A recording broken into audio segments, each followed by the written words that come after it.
Now, ladies and gentlemen, we ask that you please rise to honor America and the brave men and women who serve to protect our freedom, both at home and around the world. Tonight's national anthem.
Good evening, ladies and gentlemen, and welcome to Dell Diamond for the 2017 UIL Baseball State Tournament, our second 6A state semifinal, featuring the Round Rock Dragons and the San Antonio Reagan Rattlers. Alongside Jeff Power, I'm Kit McConico. The winner of this game will take on the Deer Park Deer tomorrow at 4 p.m.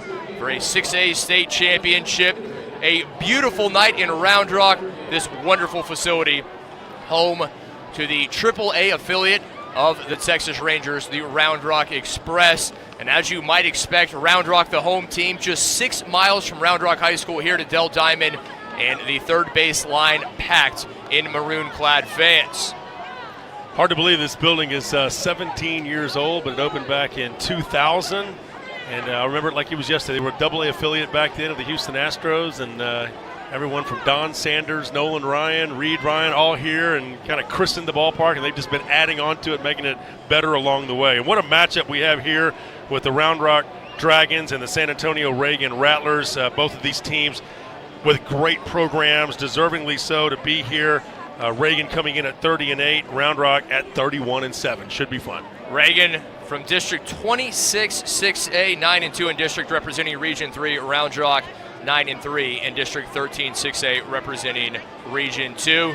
What an atmosphere it is. You can feel the electricity. Round Rock is the home team. They will start in the field, and here's how they will go. Grant Miller, the senior right-hander on the mound, a record of 10-3. His catcher, Tyler Pettit. The infield from third to first, Jake Miller on the hot corner. Aiden Shepardson at short, Dalton Watts at second, and Jacob Delapoli at first. The outfield for Round Rock, Patrick DeLulo in left, Jordan Williams in center, Mitchell Herring in right. Rattlers coming up to bat in the Road Grays. Their junior third baseman, Hilton Brown, will lead it off. Brown batting .287 on the season, steps in awaiting the initial offering. First pitch, low for ball one. Our umpires for tonight's contest, Scott Billingsley behind the plate, Sean Elliott is at first, Alan Ullman at second, and at third base, Ronnie Beam. Big swing, 1-1 the count. Something about a team from San Antonio playing with a man by the name of Sean Elliott on board. Seems like a natural fit, doesn't it?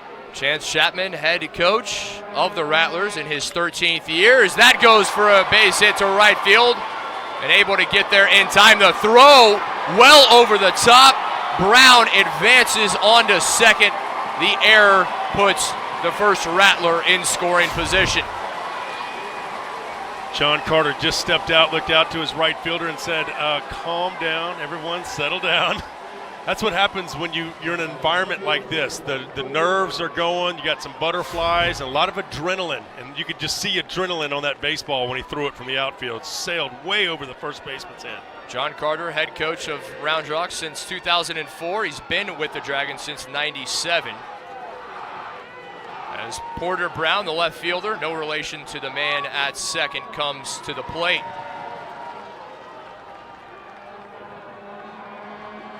Shows bunt, able to lay it down the third base line. And no play for Miller.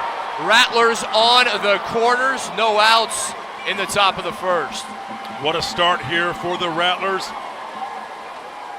Got the errant throw in the outfield from Mitchell Herring, and then the perfectly laid down bunt by Porter Brown, moving Hilton Brown over to third. Look at this ball. You couldn't have placed it any better. That's a major league bunt right there. Perfect job from Porter Brown. Reagan making their second appearance here at State. Their first in 2014. They lost in the 5A final to Flower Mound 10-1. Round Rock now their third appearance. They won back in '97, their first time ever. Beat Lubbock Monterey 7-1 in the 5A state championship, looking for their second title. Ramon Garza, shortstop at the plate. 1-0, the count to Garza. Garza over to short. Shepherdson with the double play, and Round Rock comes up big, 6-4-3.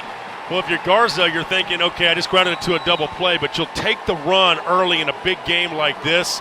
Yeah, it costs you 2 outs, but it's 1-0, and the Rattlers with the momentum early on. The team from Northwest San Antonio strikes first. Base is cleared, 2 away, and their center fielder, Cade Bourmet, up to bat.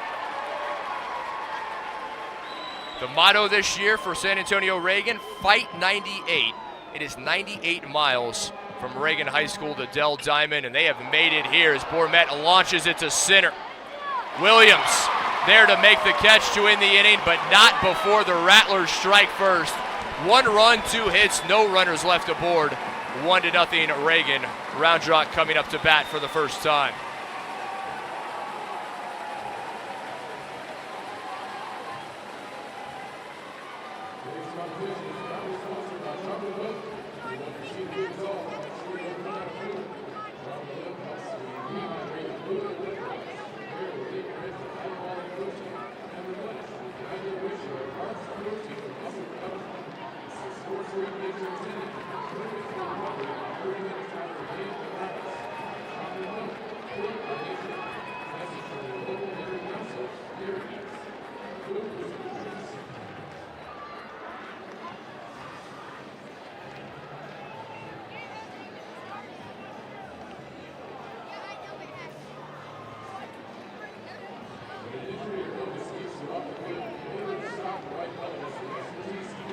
Bottom of the first.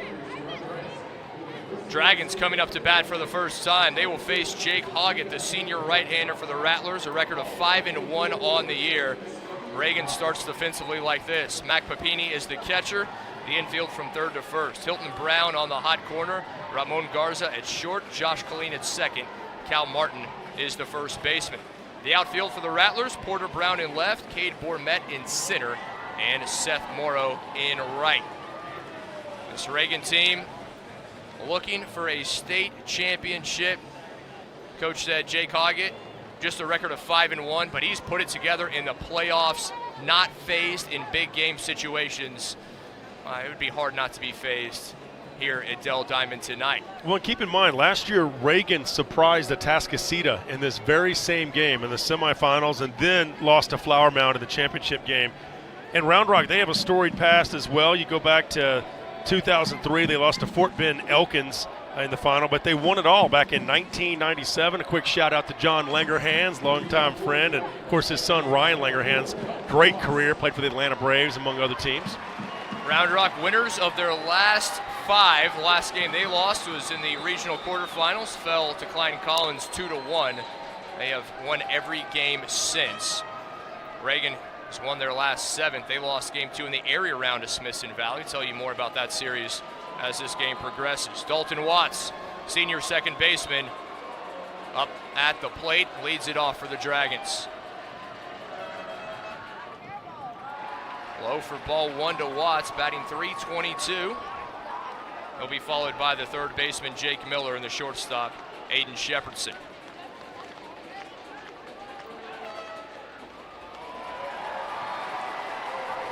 And you know, Kit, we were just saying here in our commercial break here that there's no doubt about it, 6A baseball in the state of Texas is equivalent to a lot of college baseball out there across the country. You look at some of these young men going to play for some of the best colleges across the country here in the Lone Star State and further afield. You mentioned some of those Round Rock players, John Danks, Jordan Danks, Brian Gordon, all going on to major league careers. To center field, Bourmet backtracks, but is able to make the catch for the first out. Well, and the fan support too. You know, it's top notch. And not just because Round Rock's here, but also, as we talked about, Moody last night brought a great contingent of fans up from Corpus Christi. They call it Moody Magic. Unfortunately, didn't go last night as they fell 3-2 to the defending 5A state champion Grapevine Mustangs. And if you're just joining us, Deer Park had the big upset over South Lake Carroll, coming from behind to win it 3-2. Miller at the plate, and the third baseman a big cut for strike 1. Did I overhear that Andy Pettit was the last to pick up a win in this kind of situation for Deer Park? Back in 1990. Deer waiting for the winner of this game. To center field, Bourmet with the second out in a row, and quickly 2 up, 2 down for the Dragons. Oh, good aluminum on the bat on those first 2 shots to deep center, just a little under it. Beautiful night here. Kind of overcast skies. The lights will kind of take effect in probably about the 3rd inning or so. But no shadows to speak of. Sun's already kind of behind the stadium, so that's good for the players. Aiden Shepherdson at the plate. Coach Carter calls him the offensive leader of his ball club, batting .370. And you mentioned the beautiful weather, just about 83 degrees, a slight breeze going from right to left. First to third across the diamond. Catches the inside corner, 1-1, the count to Shepherdson. The dimensions here at Dell Diamond, 400 to dead center, 375 to the power alleys, 330 to the left field line, 325 to the right field line.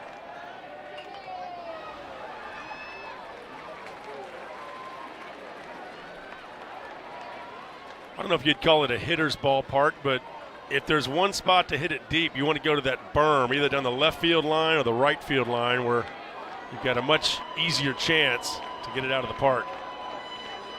But it's deep to center. 407, the deepest parts of the park, just to the right and the left of dead center. Over to second, gets by Colleen. A 2-out single for Shepherdson. First base hit for the Dragons. Hit this ball right back up the middle between the pitcher and the second baseman. That's where you want to put it. You know, with Grant Miller coming up now, the pitcher kind of reminds me of like Austin Todd, another guy who could pitch and could also play outfield. Guys that at this level, you know, I mean, look how big he is, first of all. You really get a feel that he's not just a pitcher up there. I mean, he swings for power. He bats .316. Cleanup on top of that. Does Miller, initial offering, low. Representing the go-ahead run at the plate, tying run aboard for the Dragons. Of course, Mason Thompson, remember him? 2016 Major League Draft. San Diego Padres got him. He pitched here for Round Rock. Special thanks to Rick Epstein for that information. Got to take care of the statisticians here, the spotters. 1-1, now the count. We can't possibly have all this information ourselves, can we? Also told us Round Rock now, Round Rock High 103 School. years old. How about Who would have that? thought? Well, and the oldest high school west of the Mississippi. Go ahead, kid. I'll let you that have would it. be Austin High, my friend. And how old is it? Any idea? 347. Oh, wow. Kidding. I have Before absolutely the no Alamo. idea. Who would have thought? I have not a clue. I should know that. 1-1 down the first base line. Martin there, able to turn around for the final out. So the Dragons get a base hit. We leave one stranded, but still trail 1-0 through one in this 6A semifinal.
Top of the second, 5, 6, and 7 coming up for the Reagan Rattlers, leading 1-0 in the 6A semifinal.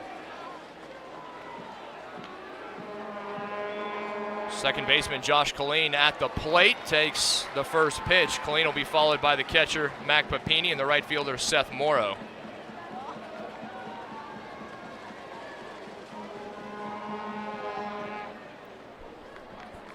1-1 to Colleen, the junior, batting .323.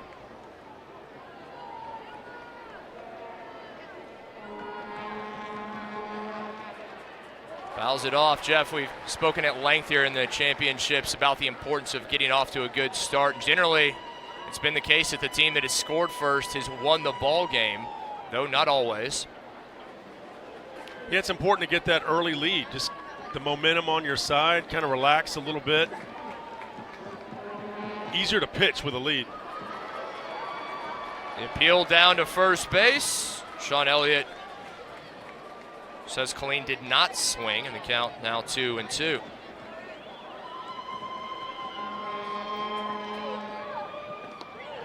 Inside, Colleen goes down looking to start the inning. First strikeout of the game for Grant Miller. That was the heater, the fastball, clocked around 86 miles per hour. He can bring it.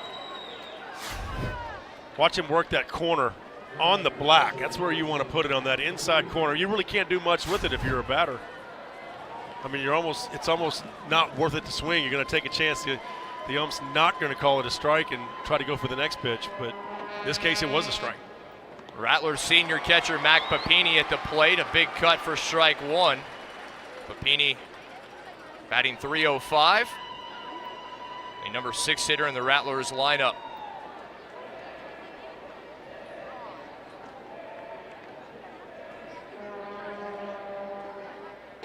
Ooh, watch it. Up and in. Papini says it caught the tip of his nose. Yeah, the umpire, Scott Billingsley, saying, if it hits your nose, you would be on the ground. That'll send Chance Chapman out. He just takes a few steps out of the third base coach's box. I don't blame him. I mean, it'll happen. You can get grazed by one of those seams, but I hope it wasn't that close. I would think you'd get out of the way if that was the case. Now 1-2, the count's to Papini. Hey, you can't blame a guy for trying. Especially not in the state semifinal. That's outside corner, Papini goes down looking. Second strikeout in a row for Miller. That's that wicked curveball. I mean, really, it's the two main pitches, the fastball and the curveball. But what makes it great is the way he spots it out there. That's another pitch you can't hit. It's coming from the outside. By the time it gets across the plate, you'd have to really stick your bat out there just to foul it off. So 2 up, 2 down for the Rattlers. If you start crowding the plate, he's going to come back inside with that heater. Right fielder Seth Morrow up to bat. Morrow batting .337, also a record of 2-0 as a pitcher.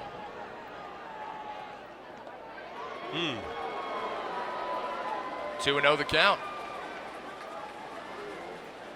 I think Miller thought maybe that ball crossed the plate as in a strike before it actually hit that glove, where it was, when it hit the glove, it looked a little bit low, but might have crossed the plate in the strike zone. Fouls it off for strike one. Jeff, that's a great point. A lot of times the fans see it where it hits the catcher's mitt, but that's not it. It's where it crosses the plate. Yeah, and especially from a lefty. I mean, a lefty can work that slider in a little bit better, the curve, kind of go from the batter over to the plate, just like that. 2-1 past the diving third baseman Miller. And Morrow safe at first with a 2-out single. Nice job of hitting this ball. It was breaking to the outside, and that's where he put it, in between the 5 and 6 hole, perfectly placed. The idea in baseball is keep it simple. I mean, don't take that pitch and try to pull it. You just hit it where it's pitched. In that case, perfectly done, out to right field. Sophomore first baseman Cal Martin now at the plate. Martin to Shepherdson. Shepherdson makes the easy toss to Watts, 6-4 to end the inning. Still 1-0 Reagan. Round Rock coming up to bat in the bottom of the second.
Bottom of the second.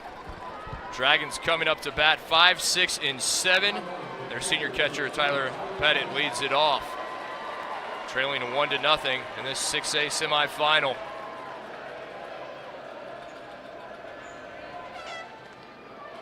Just off the mark. Ball 1 to Pettit, the senior batting .268. He'll be followed by the designated hitter, Jonathan Sines, and the left fielder, Patrick DeLulo. 2-0 now the count.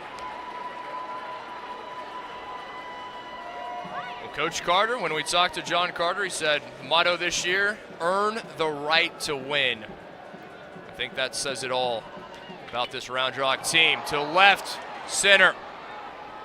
Porter Brown with the catch. One ball carried to left. Keep an eye on that. That ball was just a fraction of an inch lower. That would have been out of the park. But instead, just the first out of the inning as the senior designated hitter, Jonathan Sines, comes to the plate, batting .275.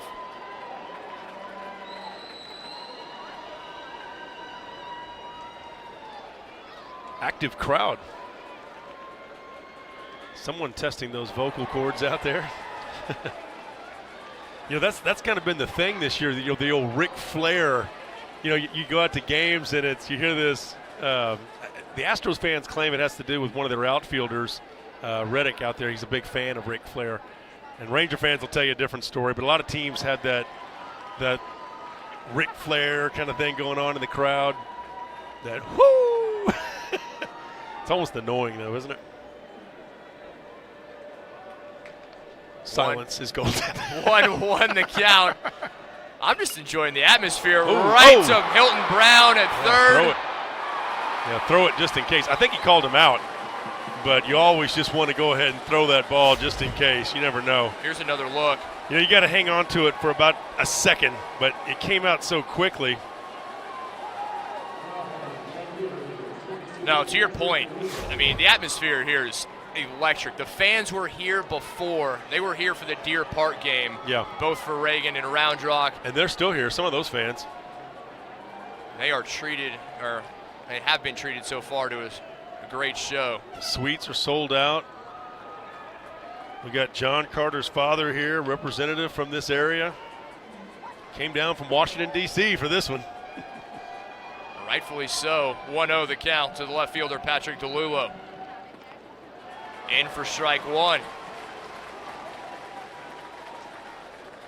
We haven't really talked about the pitch count so far here in this game, but it came into play in our last game that we did earlier, a six-man game earlier today, I should say. Six-man, 1A, but still 9 players. Big cut, strike two to DeLulo. It did indeed. In that game you're talking about, Fayetteville versus Borden County. Fayetteville ultimately came up victorious 8-3, but they had to pull their pitcher for the 7th inning because he had already thrown 103 pitches. Yeah, the number is 110, but it's a little bit of a risk to bring him out there to start an inning when he's 7 pitches away from 110, which, of course, if you hit 110, if you're in the middle of the at-bat, you can finish the at-bat, so you could go over it. Then you have to go to the field after that. 2-2 fouled off. And I think we'd all agree it's a good rule. I mean, it's overdue. There's way too many arm injuries, and you hear a lot of times about, now it seems like no big deal talking with coaches about a player who had to have rotator cuff surgery or, Tommy John surgery. Talking about 14-year-olds having to have Tommy John surgery. But 48 of the 50 states have a pitch count rule. They vary by number. Mm-hmm. But the UIL adopted it because the UIL cares first and foremost about the safety of these athletes, and our hats off to them for doing so. Yeah, and the National Federation had kind of brought it to their attention, saying that we're going to try to make this, pretty much universal. I think only Connecticut and Massachusetts aren't doing it.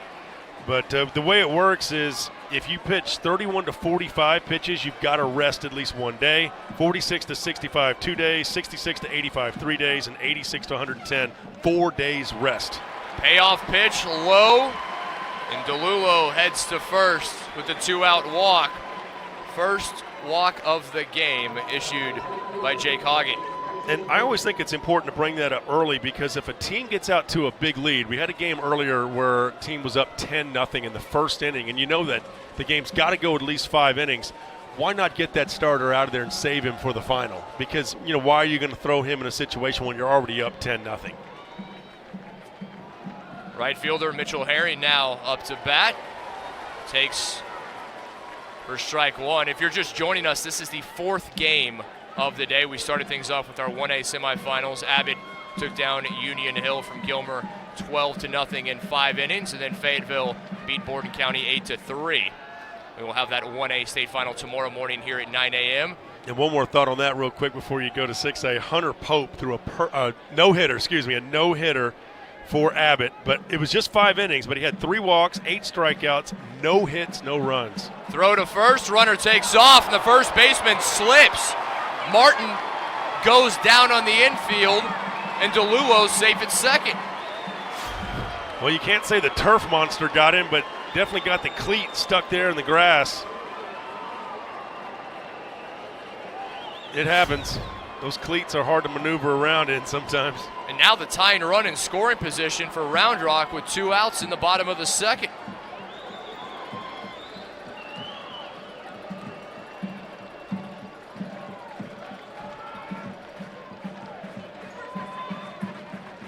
Herring a big cut.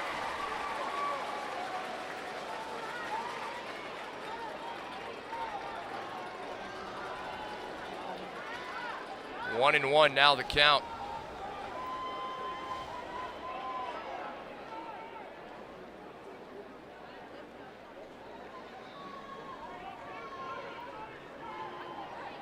Chance Chapman out. Head coach of the Reagan Rattlers, speaking with Scott Billingsley, the home plate umpire. It almost looks like they were talking about the count. You know, he's kind of holding up 2, maybe 1. I think they were. It had an 0-1 count on the scoreboard. We had the 0-1 count. The scoreboard rather had a 1-0 count. Now our umpires are going to get together to confer. And that's a big deal to pitchers. I mean, batters too. You know, you want to work the count, obviously. And that's not the first time that has been an issue here in the state championships. We had a batter in an earlier game in our 3A semifinal between Central Heights of Nacogdoches and Whitesboro, who thought he would walk. They actually said it was just ball 3. Now, rewind the tape. Billingsley will go over to tell John Carter what the actual count is. We will wait to see. Well, it shouldn't be too hard to figure out. They're going to stick with 1-1. 1 and 2, says Mr. Billingsley. That's a big difference. Well, the scoreboard still has 1 ball, 1 strike. Our crew has 1 and 2. Well, there you go. There's the proof. Herring goes down to end the inning. Still 1-0 Reagan on top of Round Rock. Rattlers coming up to bat in the top of the third.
Top of the third, 9-1-2 batters coming up for the Reagan Rattlers.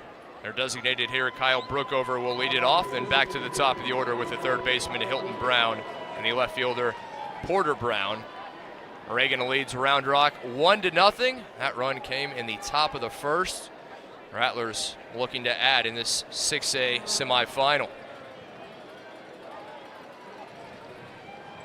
Brookover batting .317. Up for his first at bat.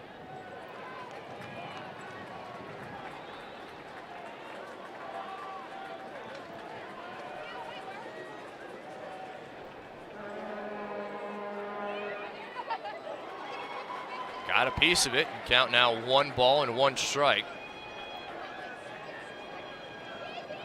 He thought that was the pitch to hit right there. He was kind of shaking his head after coming up empty.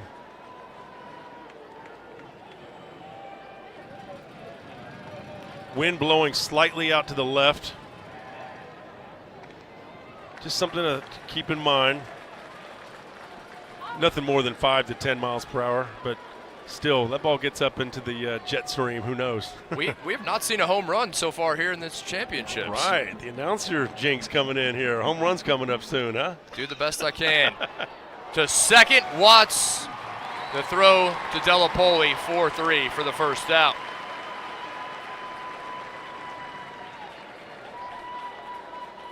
Back to the top of the order for Reagan and their third baseman, Hilton Brown, coming up.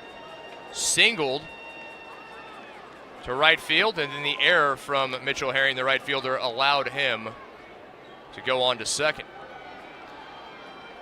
How about this? All of the 5A semifinals and now the 6A semifinal before this one all ended 3-2. That's some low-scoring baseball right there for high school. Think about that. 3 games, the 2 highest levels, all 3-2. Speaks to the pitching. Sure, and defense. Inside 1-1, and that Port Neches Groves Frisco Wakeland game, P&G won it 3-2. Grapevine beat Corpus Christi Moody 3-2. And then earlier here this evening, Deer Park beat South Lake Carroll, you guessed it, 3-2. And I tell you, the key play in that Deer Park game, the center fielder making the diving catch. If he doesn't catch that ball, Carroll wins. I'm telling you, it's just that simple, because 2 runs we're going to score. Dove head first. Every play matters. Inches, the game of inches of baseball. 1-2 the count to Hilton Brown. Low for ball 2. No relation to Porter Brown, but I love both of their first names.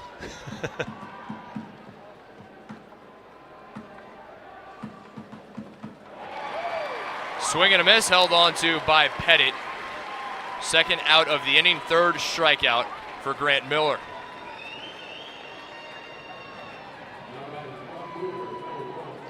Kind of took a little something off that pitch. Now the object to keep him guessing. That's it. Miller's done a good job of that. He's given up 3 hits, just a 1 run. His left fielder Porter Brown digs in.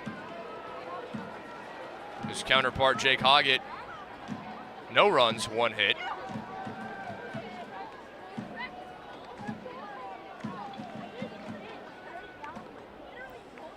(2-0). It's good to see Craig Way up here running around. We'll have the game on Fox Sports Southwest, the 6A championship tomorrow. 3 games tomorrow. Yeah, 3 games indeed. We'll start at 9 a.m. The 1A final between Abbott and Fayetteville. Then at noon, our 5A final, Port Neches Groves and Grapevine. Then it's 4.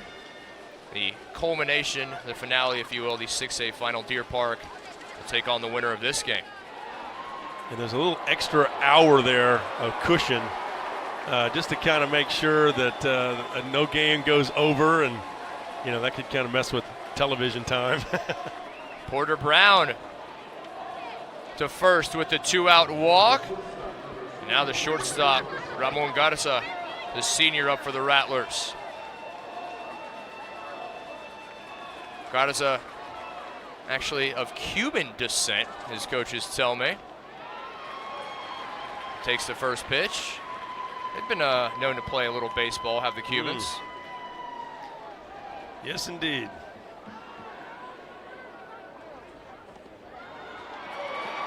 In for strike 2. What can Brown do for you? I tell you what, so far in this game, they're 2 for 3 with a walk. Not bad.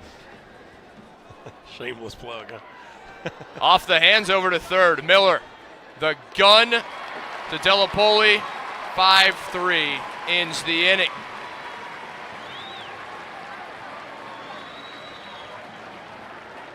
Round Rock coming up to bat, bottom of the third, still trailing by a single run.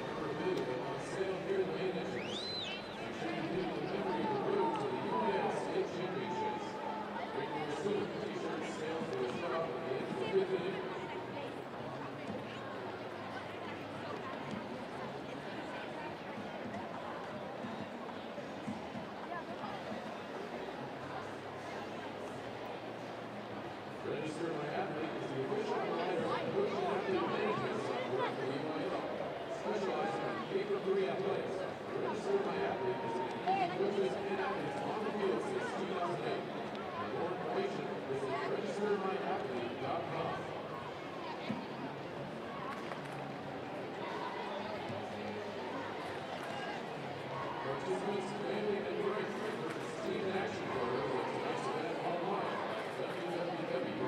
www.firstphototexas.com. Check your event program for more information at First Photo Texas.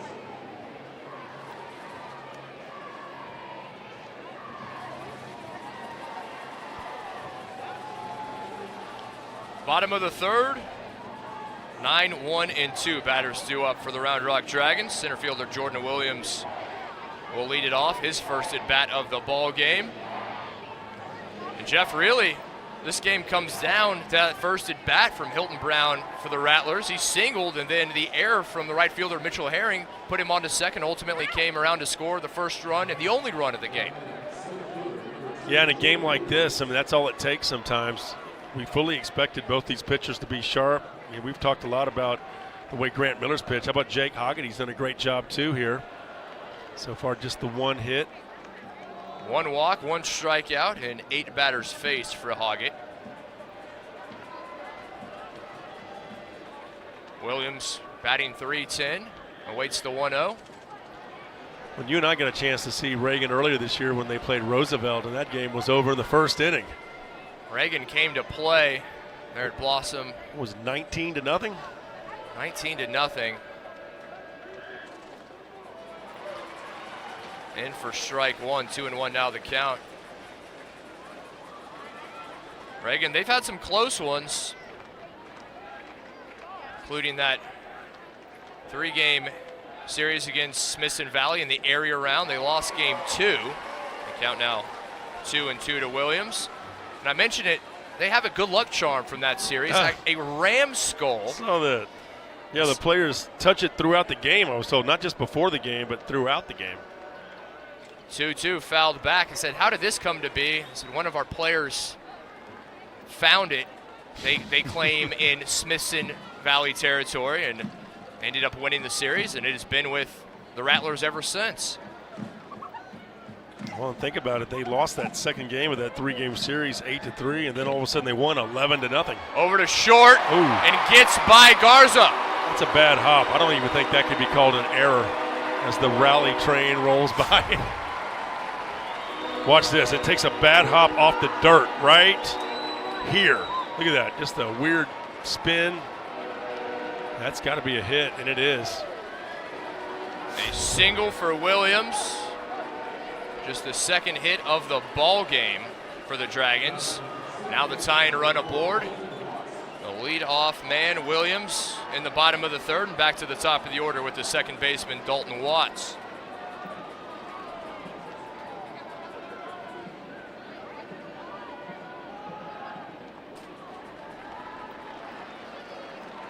Watts 0 of 1.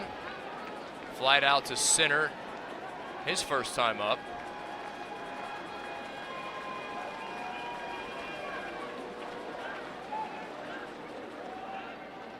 One 0 over to second. Colleen able to knock it down, but no play. And now the Dragons with the runners at first and second. Speed kills. The extra pressure with men running. Nice job just knocking that ball down, but unable to make the play was the second baseman for the Rattlers. And a nice play there by Josh Colleen, but just, I think he was almost thinking, do I have a chance for a double play maybe? And the next thing you know, the ball's skipping by him. Watts representing the go-ahead run at first, no outs. And the third baseman, Jake Miller, up for the Dragons. That's a good pitch to throw right there when you know they're going to bunt. Bottom kind of fell out of it.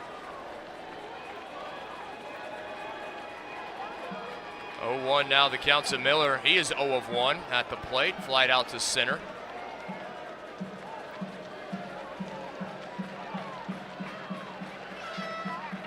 Weighs the bunt down the third base line. And safe at first, the bunt single perfectly placed by Jake Miller. Loads the bases. And again, I'm not even so sure you could call that an error on anybody. It was just perfectly placed. The third baseman's got to cover his own bag as the man's running towards him. Pitcher out of position to try to make a play like that. Next thing you know, got runners on every bag. And the Dragon fans on their feet. The thousands in maroon here at Dell Diamond. Well, when they won the state title back in 1997, that game was played over at Dishfalk Field at the University of Texas, so fans remember that. A little closer, Round Rock High School to Dell Diamond, as I mentioned, 6 miles. Of course, they were here at the Dell Diamond in 2003, but came up short. And now, their senior shortstop, Aiden Shepardson, up to bat, already 1 of 1 with a single. Shepardson. He's going to score a run. Will indeed, fielded by Bourmet. Runner tags up from third, and we are tied at 1. Williams, the tying run for the Dragons. And that's all you're trying to do right there. You're just trying to bring that man in from third. Kind of got under it, but job well done. Looking for that sac fly. But a nice job by Reagan not allowing the runners to advance from first and second to second and third. It's one thing you'll notice as you get higher and higher up the classifications. They hit the cutoff man. They keep the other runners from advancing. I mean, if you don't have a play at the plate, don't even risk it. Dragons pitcher Grant Miller laces this one to center field. Bourmet is there. Runner tags up from second. And on to third goes Dalton Watts to put runners on the corners with 2 outs. Well, baseball is all about just trying to get that next out, but also thinking ahead. Keeping the runners from advancing 90 feet. It's important. It's part of it. Because all it takes is a wild pitch, and this run scores here, and that's a big difference. That's the go-ahead run. Now the catcher, Tyler Pettit, at the plate.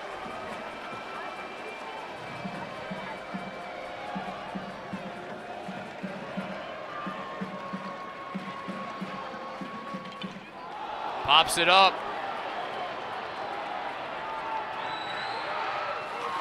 And the third baseman, Hilton Brown, makes the catch to end the inning. But not before Round Rock is able to knot it up.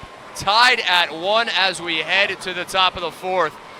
Folks, we've got a ball game.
Top of the 4th.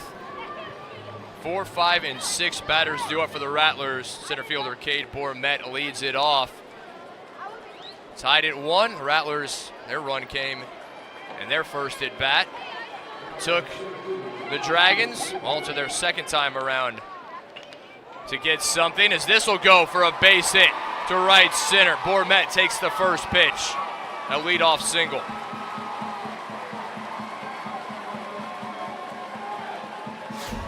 Bourmet's been a stud all season long for them. Look at this ball, right into the gap out there in right center. Kind of died out there in the grass, but a good leadoff single. That's what you want. start off with a single. Now the second baseman, Josh Colleen, coming to the plate. 0 of 1, struck out looking.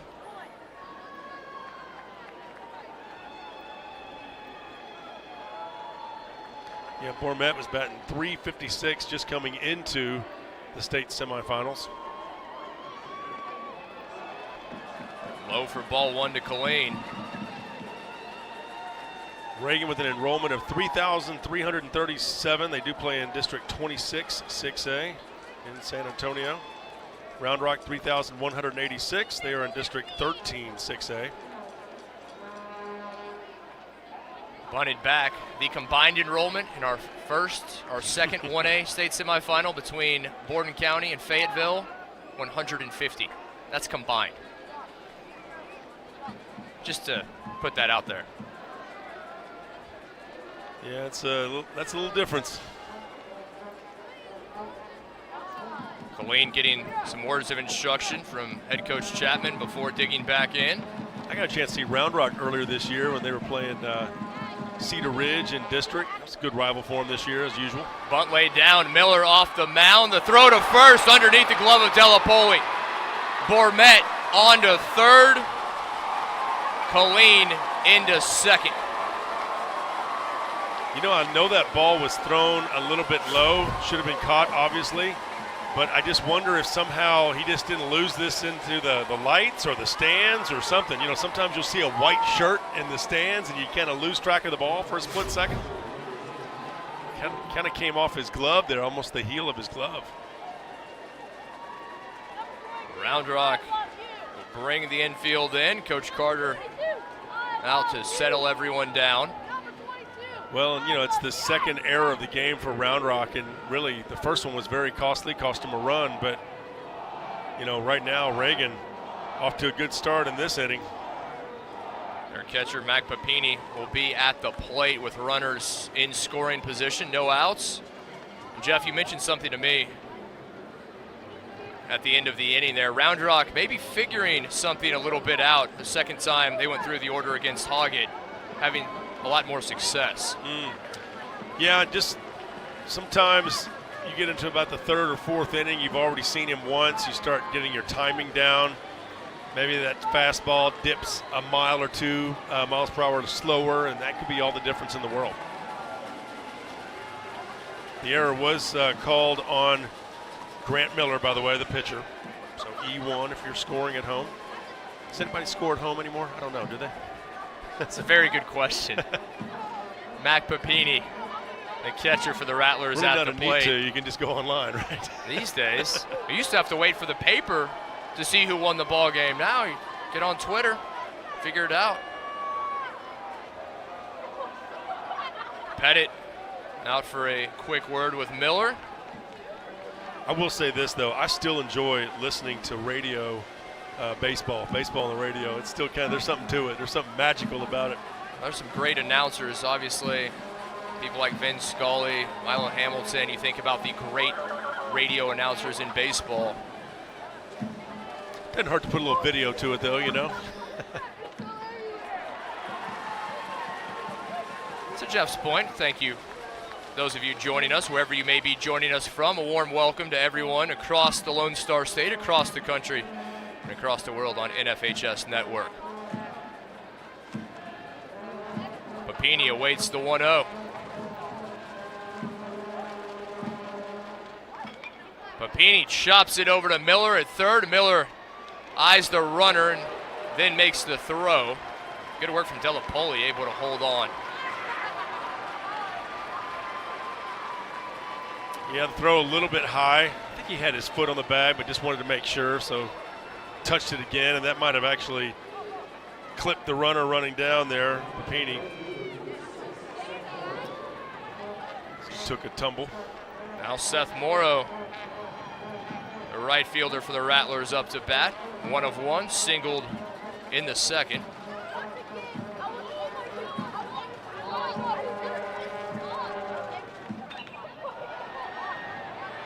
Underneath it, and the wind will push it into foul territory. One of the fans comes up with a souvenir.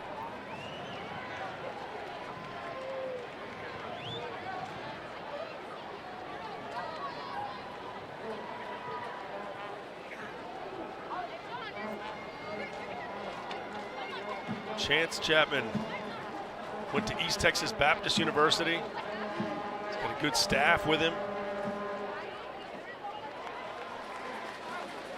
Ryan Byer and Victor Escamilla, both of fairly new. Escamilla just his second year with Reagan, and Byer has been here since 2014. When you got a good program, the coaches have a tendency to get head coaching jobs. The assistants do anyway. 1-1, just off the mark to the chagrin of the Dragons fans.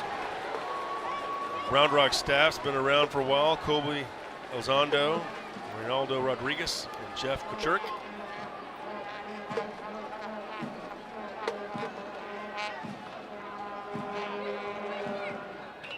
Two-one to right field. Herring backtracking over his head, bounces off the wall. Rattlers will bring one. Now two in to score. Safely into third is Morrow. The 2 RBI triple. It's a big time hit, his second hit of the game, and this one costly.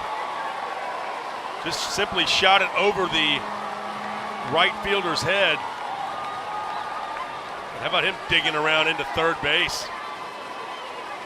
See the excitement from his coach right there. Chance taking a chance, sending him to third. It pays off. Reagan has retaken the lead, 3-1.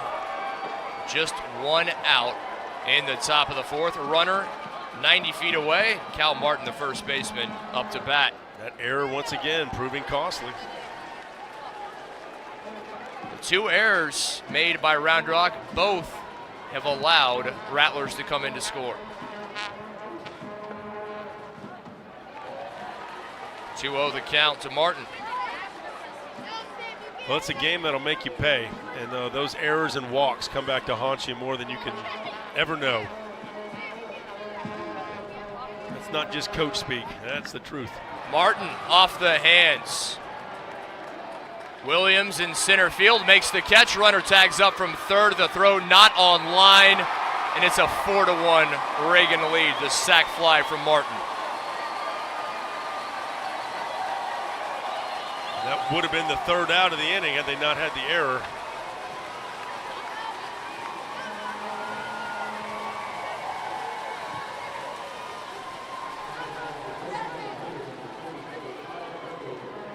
Well, and you know, Grant Miller really hasn't pitched that poorly. He's done a pretty good job out here. And looks like Round Rock's going to get a couple of guys up. Brookover, representing the bottom of the order, the senior designated hitter, comes to bat. Looks like Cameron Bush is going to warm up. He's running out to the outfield now to go get into that bullpen. That's the reason for the delay. It takes a while to get to the bullpen out here, doesn't it? Got to run all the way around. There they are. Yeah, that is Cameron Bush out there, the junior. Also plays second. He's got a 4-1 record. Keep that in mind. And we have a 4-1 score. Brookover takes the first pitch for strike one. 0 of 1, grounded out to second, his first at bat. So of the 4 runs scored off Miller, only 1 has been earned. Fouls it over toward the Dragons dugout. Count quickly 0-2.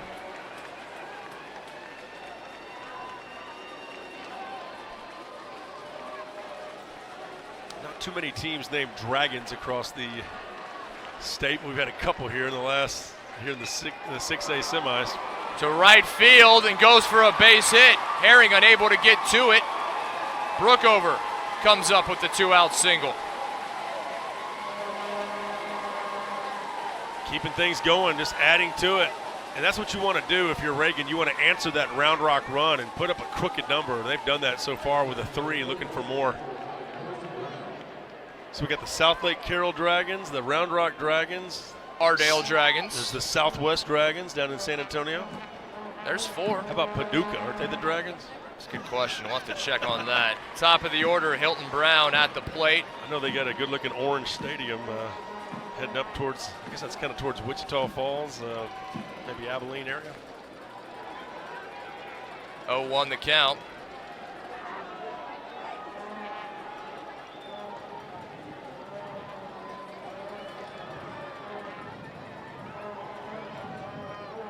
Yeah, the Paducah Dragons. Just wanted to double check that. There you go. Bet you didn't think I was going to say Paducah today, did you? 1-1 now the count to Hilton Brown. You ever just like drive on the open highway and just pull over when you see a cool looking stadium? Did that at Richland Springs last week.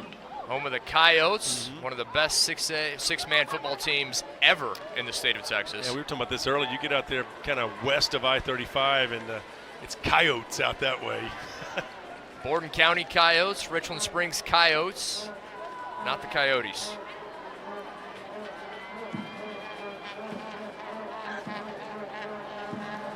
Different strokes for different folks, huh? 1-2, fouled off. And there's some great high school mascots in the state of Texas. Hamlin Pied Pipers. The Winners Blizzards. Yeah, that's a good one. Port Lavaca Sand Crabs. Yeah, that's all right. Port Lavaca Calhoun, I should say. I like the Mejia Black Cats, the Itasca Wampus Cats. Italy Gladiators.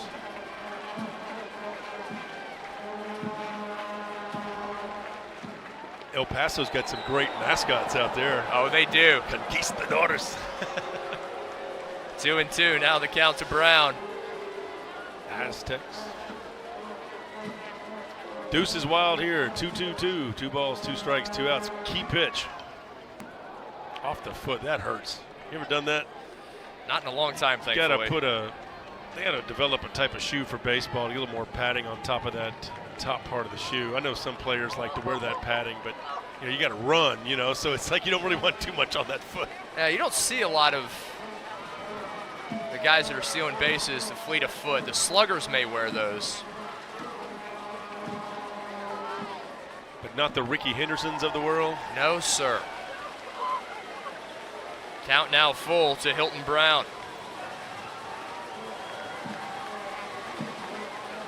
Rattlers fans making noise, looking for more. Already 3 runs in the top of the 4th. Inside, ball 4. Frozen in time behind home plate there. Catcher trying to hold that shot as long as he could where he held the ball. Umpire not budging. Sometimes umps don't like that. They'll let you frame a pitch for a few seconds, but if you hold it for 4 or 5, that's kind of showing them up a little. Now Porter Brown, the left fielder, up for the Rattlers. 2 aboard, 2 away.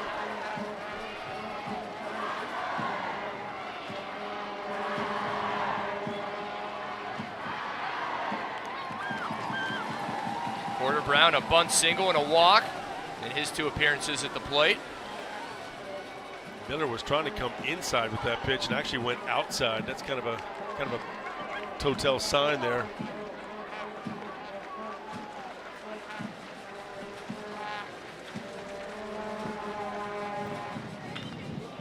Over to second, bounces off of Watts. They will wave the run around, and it's 5-1, Reagan. Tell you, that Reagan dugout's feeling it now. That ball, that last little hop right there, you've got to find a way as a second baseman to get to the ball before that last hop. That short hop will get you every time.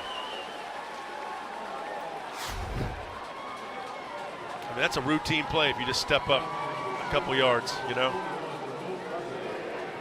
They will charge it, an error made by the second baseman, Dalton Watts. Brookover comes in to score to make it 5-0.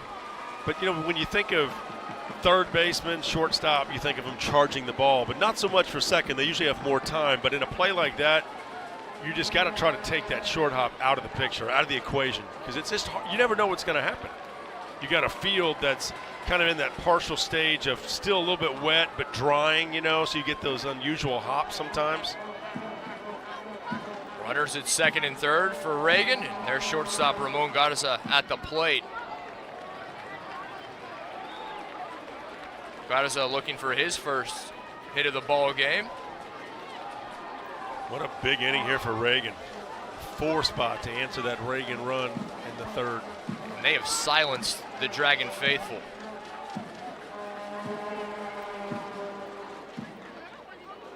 Garza fouls it off. Count now 0-2. Could 2 Dragons be slayed in 6A today? We will see. Tell you what, Reagan is they've been a powerhouse for a while now. These last 4 or 5 years, they've been really putting together some great records. Located there in northwestern San Antonio, up Stone Oak Boulevard. Great facilities in San Antonio. Goes down, does Garza. Garza thought it was strike 2. Strike 3 goes down to end the inning, but not before the Rattlers bring 4 across, 5-1. Reagan on top of Round Rock as we go to the bottom of the 4th.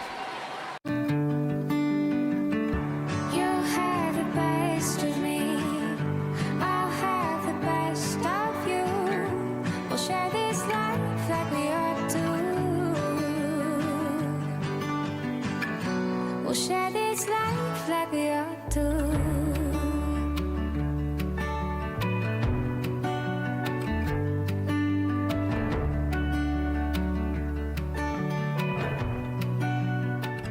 William Shakespeare said that all the world's a stage and men and women are merely players. But Mr. Shakespeare never met Stephen Curry. Ni hao, the guy who was in the gym every dang day. Patron saint of the underdog, the league's most unguardable player. Bang, he knocks it down. So my apologies to Mr. Shakespeare, because onto the stage of mere players enters the babyface assassin. And he's about to write his own story. Fall back. This game is brought to you by Under Armour, maker of the world's best apparel, footwear, and accessories. Check out the full line of performance gear now at UA.com. Under Armour, I will.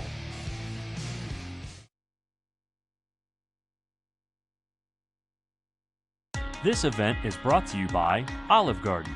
Olive Garden is proud to be the official dining room of high school sports, with menu choices to please the entire family. It's up to bat trailing by 4 in this 6A semifinal.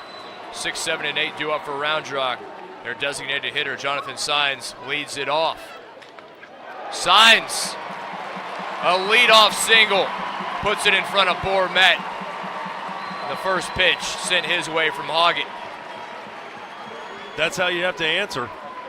Get back into that batter's box, forget about what just happened, take it 1 pitch at a time. 4 runs in the top of the inning for Reagan. Now the Dragons look to battle back. Courtesy runner coming out now. And that's going to be Chase Thinger there for Round Rock. Thinger, Thinger. Thinger, the courtesy runner at first. And the left fielder, Patrick Galullo, up to bat. Still plenty of time for Round Rock. No reason to press things. To center field, another base hit. 2 singles to start things off for the Dragons in the bottom of the 4th, and they have runners aboard with no outs. You got to like the fact, if you're Round Rock, that they've come out swinging here in the 4th. And I think this is something that if you talk with their head coach, John Carter, he'd tell you, we've been doing this all year long. I mean, we bounce right back after someone scores. It's one of the reasons why they're 31-7. You know, they do have a tough district. Westwood, longtime powerhouse, Cedar Ridge, Pflugerville, Hendrickson, McCallum, McNeil. Think about some of the good pitchers that have come out of McCallum, like Matt Belisle. Some good baseball in Austin. A great history of baseball as Herring lays the bunt down foul. Coach Carter, he told us, along with their motto, earn the right to win, they have a hashtag uncommon. He says, we want our guys to be uncommon, to make the difficult choices. When you're down, not to give up, to make the right decisions on and off the diamond. We're seeing that here from the Dragons in the bottom of the 4th. 0-2 now the count. I was telling you about Cedar Ridge. That was the one team that actually beat Round Rock twice this year. 4-3 and 10-1. Good Raiders team.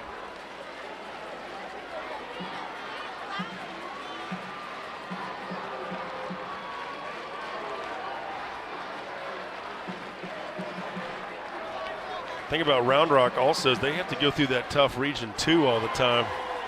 That means beating the Houston area, Northwest teams, some of the Dallas-Fort Worth area teams.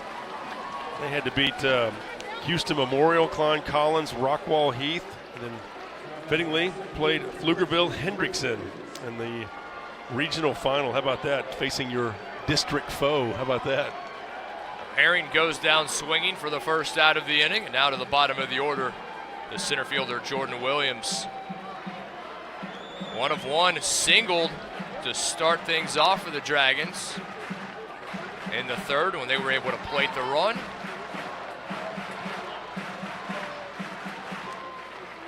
That was a hard pitch to lay off of right there. Coming in there slow, little change up, high. Good eye though. You want to make this pitcher work right now. Get him thinking. Hoggett has given up 6 hits, just 1 run. To shallow center, coming in to make the catch is Bourmet on a horse, and had to be. That's a big league play right there. Center fielder just taking charge in that situation. You notice the second baseman didn't even budge. His job was to stay close to second. Watch this. Knew right there, okay, he's got it. Doesn't even go into the grass. Center fielder comes in hard, makes the catch. Runs it in. Don't bother to throw it. Just run it on in. You're that close. You mentioned earlier, very impressive in center field. He covers a ton of ground. I think we when we did one of their games earlier this year, we were mentioning not only just how great of a player he is, but he kind of reminded us some of the great players who've gone on to a lot of success in the major leagues. Over to second base, Colleen to first, 4-3, and Watts goes down to end the inning. So Round Rock leads things off with a pair of singles, but cannot bring a run across. Leaves 2 stranded, still 5-1 Reagan as we head to the 5th.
Top of the 5th, Rattlers back at the plate looking to build on the momentum. A 4-run 4th for Reagan. And appropriately enough, their center fielder, Cade Bourmet, leads it off. 4, 5, and 6 due up for the Rattlers. Bourmet, fantastic in the bottom of the 4th. Now, looking for his 2nd consecutive hit.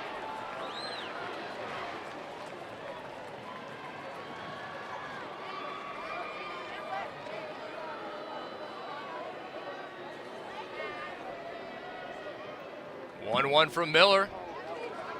Just outside, says home plate umpire Scott Billingsley. Grant Miller, 4 innings pitched, 5 runs, 6 hits. He's issued 2 walks, struck out 4 in 21 batters faced. Not really his fault either. I mean, the 4 of the 5 runs, unearned. That's why he's still out there. Those now 3 errors looming large for Round Rock. Big cut sends Bourmet back to the dugout. 5th strikeout for Miller.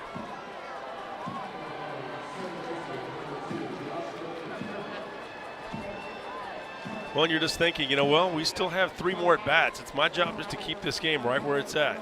That's all you can do. You can only control what's going on right now. Augie Garrido made that, a point that a lot of Longhorn fans got used to, which was just simply stay within yourself. You can only control what's going on right now, and his teams would usually respond. That's a great point. Nothing you can do about the past. Looking to the future sometimes doesn't do a lot of good. Control what you can, and that is the current moment. 1-1 the count to Colleen.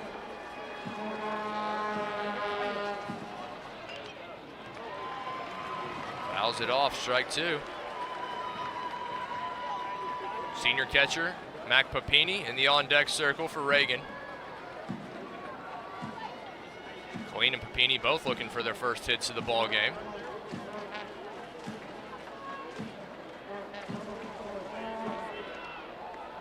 Up and in, evens the count.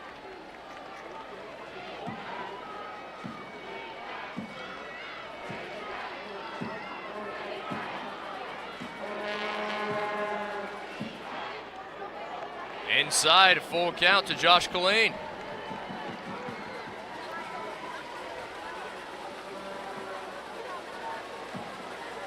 Reagan trying to add to it now. Payoff pitch. Colleen fouls it.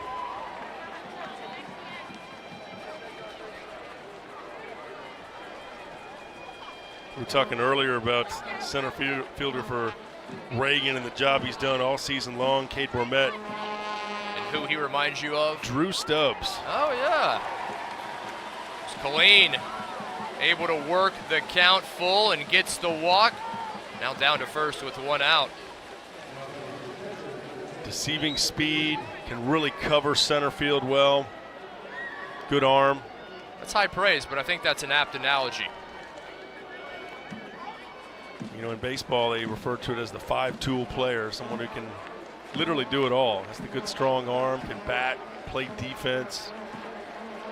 He's got a lot of those characteristics in his game. Papini at the plate. 1 out, 1 aboard. 1-0 count now to the senior catcher for Reagan. 2 very well-coached teams. You've seen that. You know what to do. Those 3 errors made by Round Rock really looming large. And tough errors, too, because outside of maybe the throw from right field, some strange hops and things like that have been pretty costly for Round Rock. 2-0. Make it 3-0. Just a hair high right there. And Miller having trouble locating the strike zone of late. You would think Round Rock would play some games maybe in the regular season here, but their stadium's right around the corner. They got a real nice ballpark, Dragon Stadium. Uh-oh. Papini hit hard. He flipped the bat over toward the dugout. He'll have to come back. It's a little embarrassing. As the pitch was in for strike 1. Coach Chapman saying the same thing, saying, hey, take a deep breath, young man. I tell you what, kind of looking in that side of that umpire's mask, Scott Billingsley, it looks like he's kind of talking a little bit. What do you think? 3-1 in for strike 2. He's still talking a little bit. Miller's battled back with 2 strikes after he was down in the count 3-0. I don't mind an umpire who likes to communicate with you, let you know what's going on. Payoff pitch. Oh, but he didn't call that one. Outside of ball 4, 2nd consecutive walk. I would have bet the farm that was going to be a called 3rd strike. But instead, Papini heads to first. Courtesy runner. It'll bring Grant Ellis. Coach John Carter out to talk with his hurler, Grant Miller. Well, here's another opportunity for Reagan. Runners at first and second and only one out. In the bottom of the order, which has been so prolific, Seth Morrow comes to bat. Morrow already 2 of 2. Well, you talk about how important errors are. Well, the hit total is exactly the same, 6-6, but the score is 5-1. There's going to be a new pitcher coming in for Round Rock. We will have the new Dragon hurler when we return.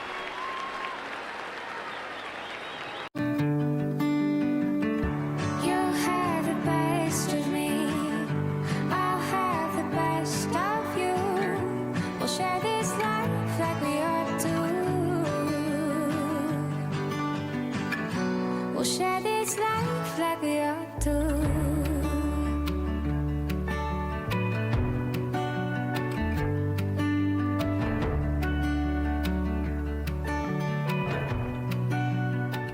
William Shakespeare said that all the world's a stage and men and women are merely players. But Mr. Shakespeare never met Stephen Curry. Ni hao, the guy who's in the gym every dang day. Patron saint of the underdog, the league's most unguardable player. Bang, he knocks it down. So my apologies to Mr. Shakespeare, because onto the stage of mere players enters the babyface assassin.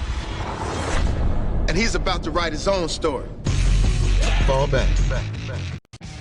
This game is brought to you by Under Armour, maker of the world's best apparel, footwear, and accessories. Check out the full line of performance gear now at UA.com. Under Armour, I will.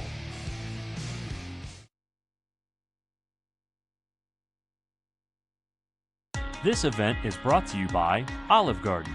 Olive Garden is proud to be the official dining room of high school sports. With menu choices to please the entire family, as well as to-go and catering options, it's the perfect restaurant for your post-game dining.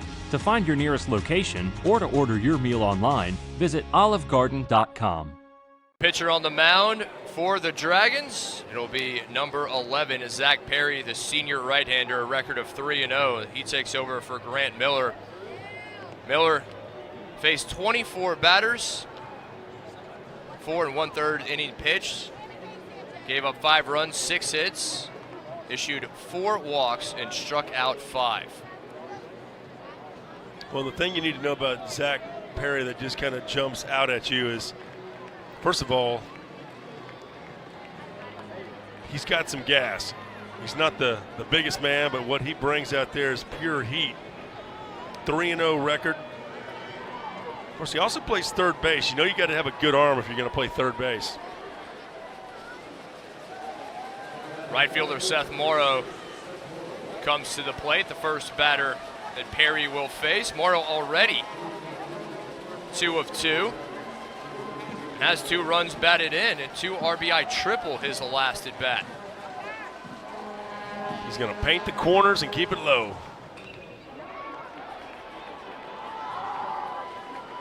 0-1 to Morrow. Just 1 out, runners at first and second. Reagan looking to add to this 4-run lead. A date with Deer Park in tomorrow's 6A state final looms. Will it be the Rattlers or the Dragons to take on the Deer? Throw back to second, and they got him. Colleen unable to get back in time.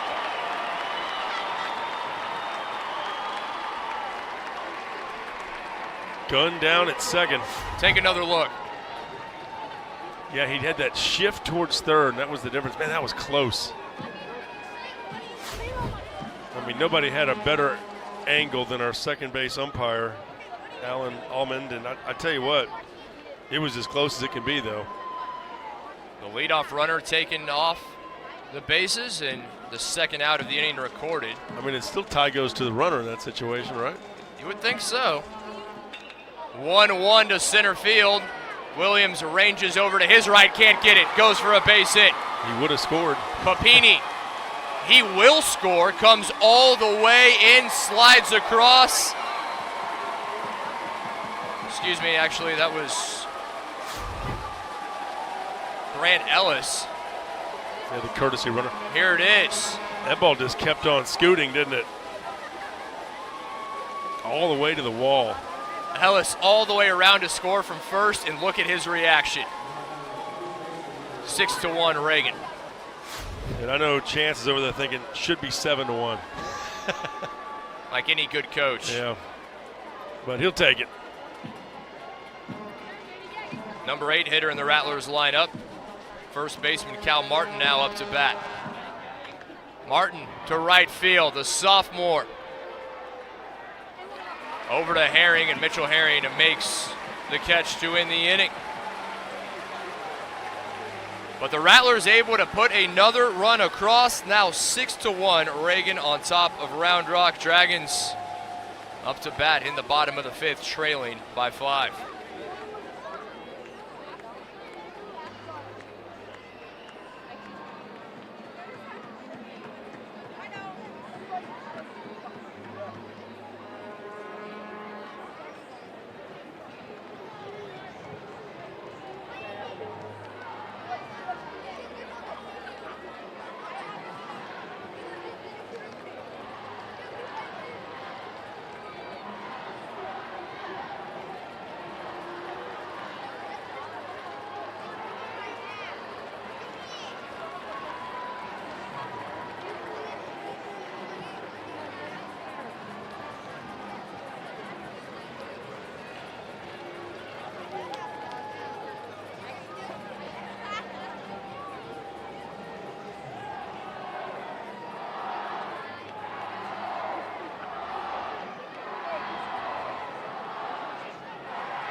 Bottom of the 5th, 2, 3, and 4 batters for the Dragons due up. Round Rock trailing Reagan 6-1 in this 6A semifinal.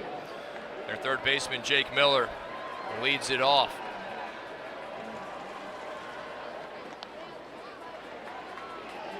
Reagan, a run in the first, got off to a hot start. 4 in the 4th. They exploded, did the Rattlers, and now one more in the top of the inning for this 6-1 lead. Round Rock's lone run came in the bottom of the 3rd. Hoping Miller, Shepherdson, and Grant Miller, the pitcher, will be able to put one on. Caught the corner there, good pitch. Jake Miller, third baseman, a bunt single his last time up.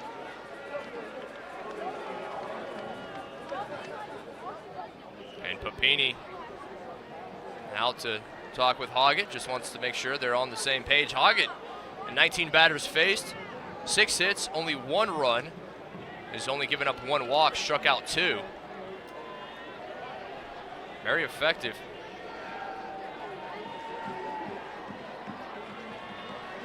He's got a younger brother too, who's only a freshman catcher, so someone to throw to, huh? I'm feeling that younger brother didn't have a choice to become a catcher. That was put upon him at a young age, if I had to guess. 3-1 now, the count to Jake Miller. Yeah, Jake's a senior and Luke is a freshman.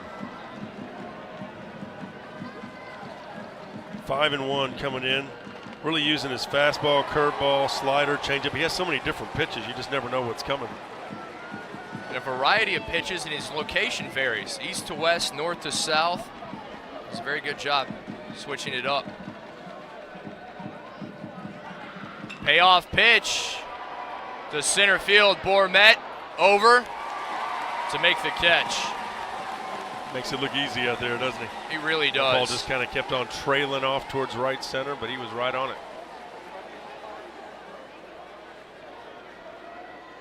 Now with 1 away, the Dragons shortstop, Aiden Shepherdson, comes to the plate. And one more thought about Hoggett. One of those pitchers that, you know, you see how he shakes the ball in his hand. He kind of leaves you wondering what is he going to throw? What's he going to throw? He's trying to get a good feel for the ball, looking for, does he want wide seams, the narrow seams, working the corners. Just looks like he's just totally in control out there.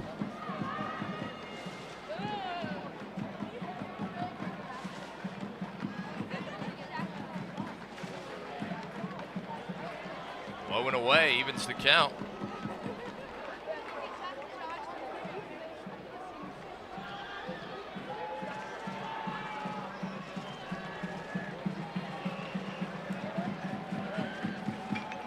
Shepardson to center, Bourmet there again. Just reads it so well coming off the barrel of the bat. It's almost like he's already running when the ball's hit. And Round Rock's getting some good aluminum on the ball. They're hitting it just right at people right now.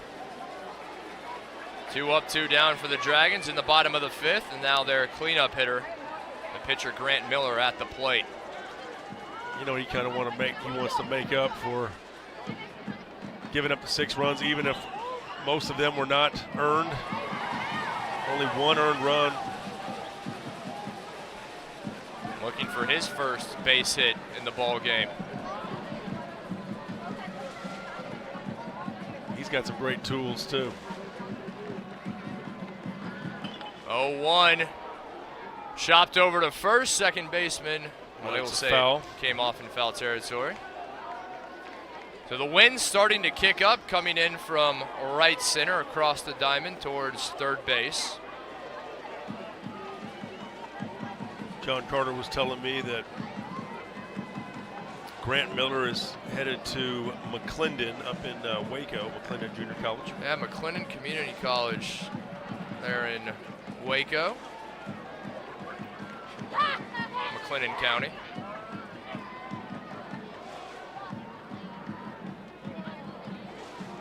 One of those players that, who knows, could get drafted. You know, things change. It's a great point. He's got great size. 1-2 underneath it. High, and Morrow comes in, makes the catch in right field, and the Dragons go in order. Still trailing by 5 as we head to the 6th. In this 6A semifinal, Reagan on top of Round Rock 6-1.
To the 6th we go.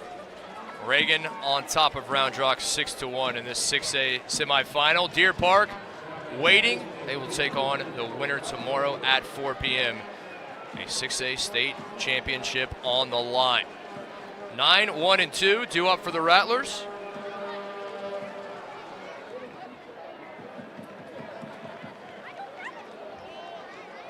Designated hitter Kyle Brookover leads it off for Reagan.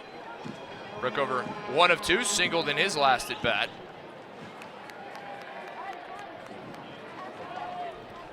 P&G Grapevine, the 5A final. That'll be at noon. And that's usually when we have the 6A game. Usually that's the noon game. So Deer Park awaiting the winner of this one. That'll be fun. 4 o'clock start. Don't forget the 1A in the morning. Oh yeah, we'll be Abbott, on that one. Fayetteville, 9 a.m. If you want to wake up early to join us. Go ahead, say it. Abbott, the home of. Who? Who's from Abbott? Willie Nelson. Of course he is. And the Abbott team specifically asked us not to mention it During their game. They are tired of hearing that. They won a 6-man state football title 2 years ago. I went up to them. The football team said, "We know. Willie Shamir." First thing out of their mouth. I said, "Guys, I just want pronunciations. That's hard enough. I'm not worried about Willie." Over to the third. Jake Miller. The throw in time, 5-3 for the first down. Well, Abbott's going to have their hands full with a good Fayetteville team. Fayetteville, they've been in that championship 7 times. They've won a couple state titles. They have indeed. Abbott will be looking for their first.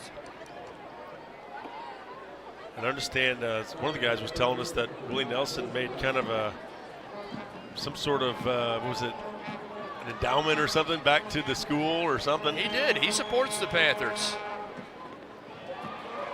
First pitch in to the third baseman, Hilton Brown, takes for strike one. When you've got a school of 75 kids, sorry, I think Abbott is 82, my apologies. Late call strike right there.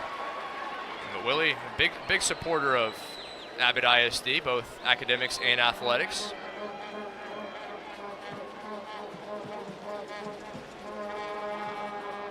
Hilton Brown fouls away the 0-2.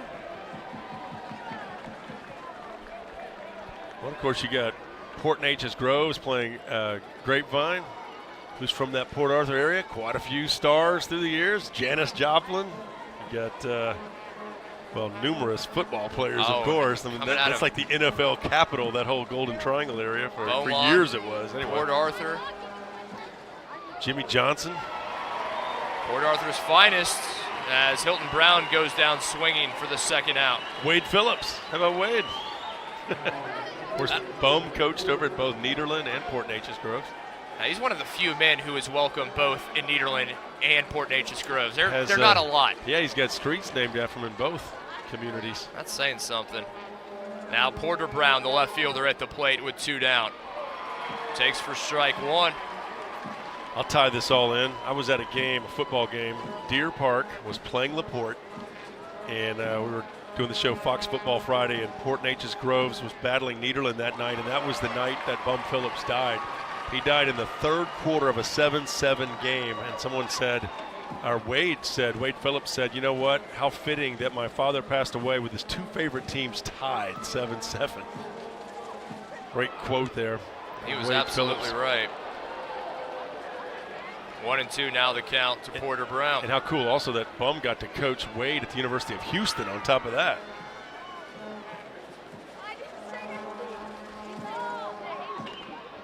To right field, finds the gap to right center all the way to the wall. Going around second, headed for third is Porter Brown, slides in safely, a 2-out triple. Effortless triple, it looked like. Man, he was just off and running. Watch this, a gapper, no doubt. He's thinking triple the whole way. The word double didn't even enter his mind. He didn't slow up at first, didn't slow up at second. He was headed for third the whole way. Of course, that ball was out around the 407 sign, the furthest part of the ballpark. Now the number 3 hitter in the lineup, I should say, the shortstop, Ramon Garza at the plate.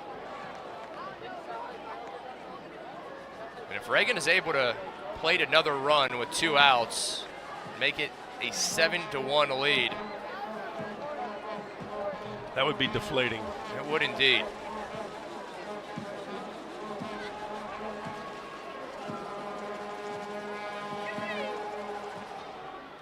Outside, gets away from the catcher. They will bring Brown in, and they do just that. 7-1 Reagan. And look at the Rattlers dugout. It's been explosive over there. They really get into it. Whether it's the final out of the inning, they all jump out and run onto the field, or after a run, they all come out and just celebrate. Very enthusiastic. And large numbers, too. I mean, there must be, 30, 40 players on that roster? Over to third, Miller unable to make the grab. Went underneath his glove, and Garza is safe at first. right underneath that glove, but sharply hit, no doubt. See how they score it. Bourmet, the center fielder, comes to the plate. 33 players on that Reagan team. 30 of them right now in that dugout having a good time. Coach John Carter out to talk with Zach Perry.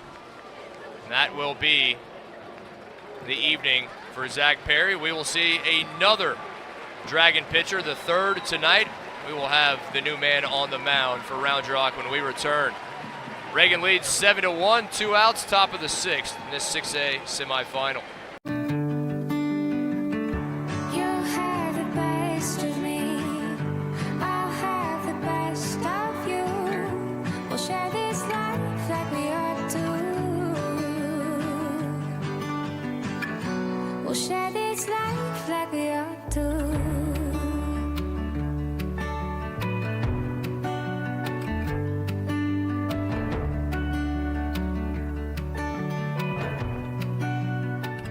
William Shakespeare said that all the world's a stage and men and women are merely players. But Mr. Shakespeare never met Stephen Curry.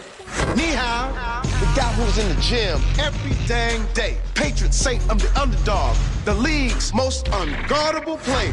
Bang, he knocks it down. So my apologies to Mr. Shakespeare, because onto the stage of mere players enters the babyface assassin. And he's about to write his own story. Fall back. This game is brought to you by Under Armour, maker of the world's best apparel, footwear, and accessories. Check out the full line of performance gear now at UA.com. Under Armour, I will.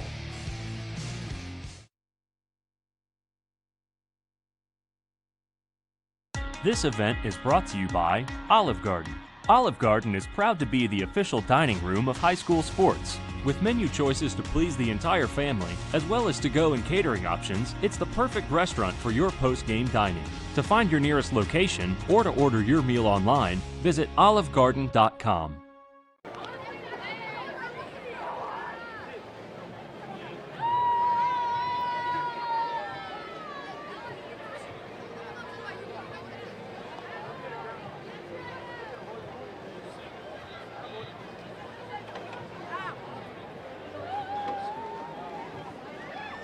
New pitcher on the mound for the Dragons. It'll be number 26, Luke Malone, the senior right-hander. Malone, a record of 10-1 on the air. The third pitcher the Dragons have thrown this evening. Started with Grant Miller, then moved to Zach Perry, and now Malone on the mound. 2 outs, top of the sixth.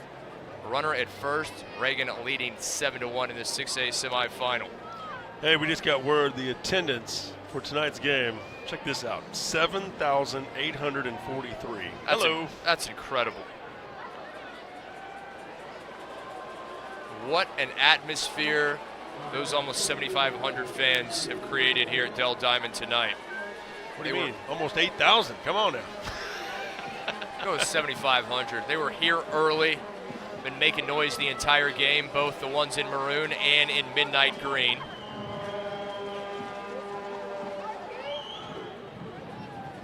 One of the highest attended games ever in the state tournament.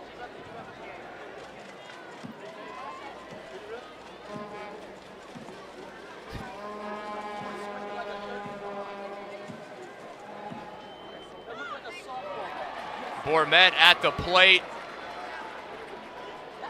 So Garza singled through. They're going to give him a base hit. He's able to get it by Miller. Now at first, and a 1-1 count to Cade Bourmet. And I wouldn't be surprised if the game between Moody and Grapevine had right around maybe 7,000 also. Good crowds out here this weekend. Yeah, there have been. The atmosphere has been wonderful for every single contest.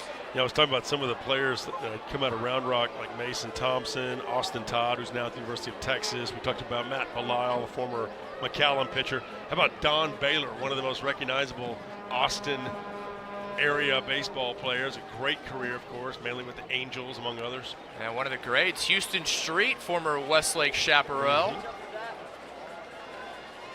Justin Ruggiano, who actually played for these Round Rock Express for a bit, went to Anderson High School and then on to Texas A&M before a lengthy career in the Bigs. There have been a lot. By the way, I just got word that the 7,843 is not even a record. That was held a couple years ago, 8,126. How about that? That's a pretty good crowd right there. It's about as close to capacity as you're going to get. 2-2 fouled off. Good at bat from Bourmet. One of the fans up in Suite comes up with a great catch. Bourmet, 1 of 3. Singled back in the 4th, looking for his second hit tonight. You know, just going back to 2 years ago, you know, Cy Ranch beat Arlington Martin. That might have been the game. That was 2 years ago, 6A final. Outside, count now full to Cade Bourmet. I remember another really well-attended game was Prosper and Georgetown that same year. Prosper won the state title in 5A. There was a huge crowd for that one, too. Just that time of year, man, people thinking baseball. It's summer, school's out, go to the ballpark, enjoy a great game. What else are you going to do? Beautiful Friday night here in Round Rock, Texas. Bourmet fouls it off again. Warm welcome wherever you may be joining us from.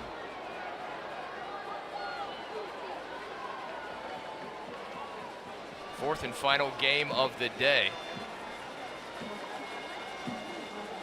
We'll have a few for you tomorrow. The 1A state final at 9, 5A state final at noon, and then at 4, the 6A state final.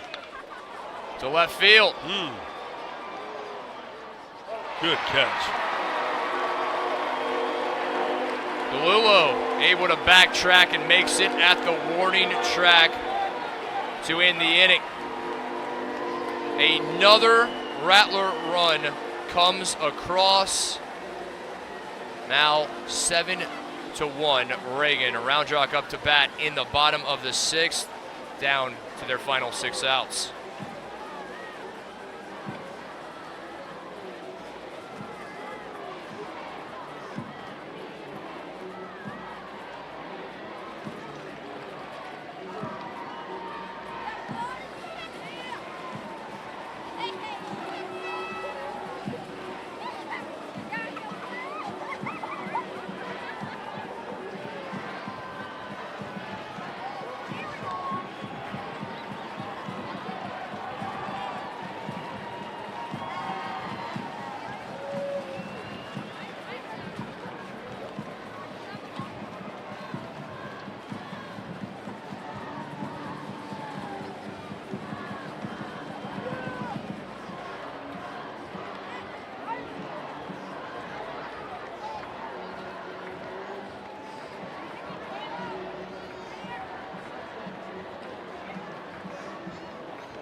To the bottom of the 6th we go. 5, 6, and 7 coming up to bat for the Dragons. Their senior catcher Tyler Pettit leads it off, trailing by 6 in this 6A semifinal.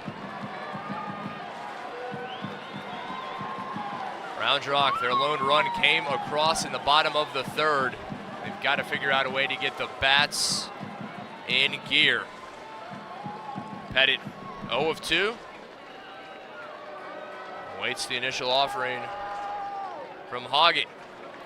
Jake Hoggett's been fantastic. 22 batters faced. He's given up 6 hits, but just 1 run. Walked 1, struck out 2. 1 error made by the Rattlers defense. 2-0 the count to Pettit. Designated hitter Jonathan Sines in the on-deck circle. He'll be followed by the left fielder Patrick DeLulo.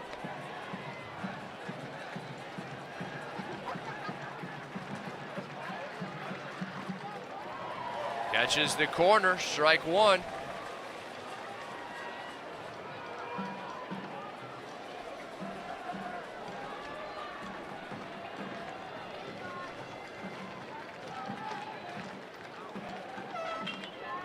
2-1 to right field. A leadoff single from Pettit. We'll see if that can wake the Dragons. That's what they needed.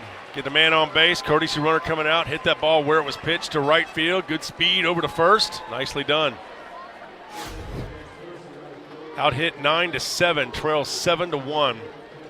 The errors have loomed large, but really only one way to answer. That's just to try to chisel away at it. You want to get a couple runs this inning, get that momentum back.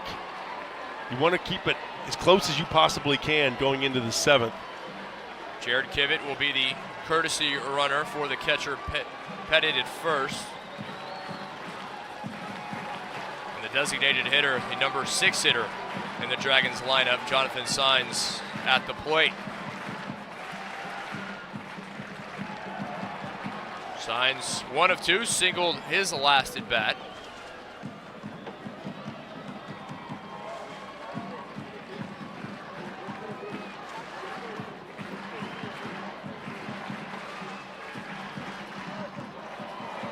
And to even the count, 1-1. The Round Rock fans now on their feet, hoping Saenz can continue the rally. They haven't had much to cheer about here the last couple of innings. Looking for anything to kind of get the momentum back on their side. Runner moving, and he's in there, no doubt. So Kivett safely into second, no problem, shows off his wheels, and the Dragons have a runner in scoring position. Like I said, any kind of run right now, you're just looking to try to make something happen.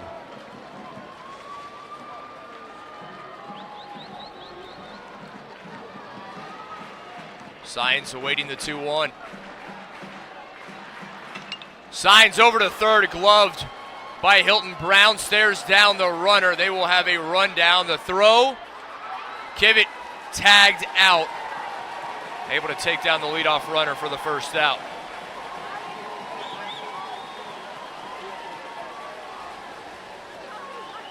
Got the courtesy runner off the bag too.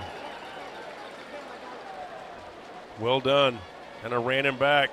That's more important in the grand scheme of things. He's the quickest runner out there. That's why he's a courtesy runner, and they were able to get him out. The Saenz at first on the fielder's choice. And the left fielder, Patrick DeLulo, coming up.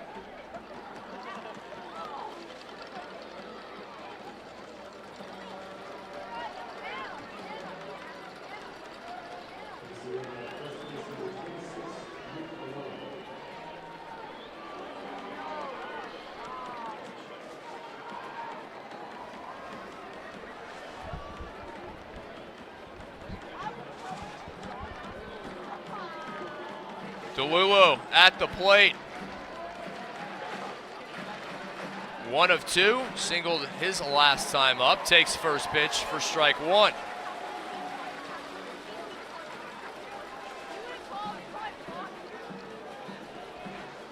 So now Luke Malone at first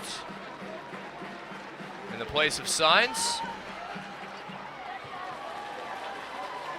Fouled back 0-2 the count to DeLulo.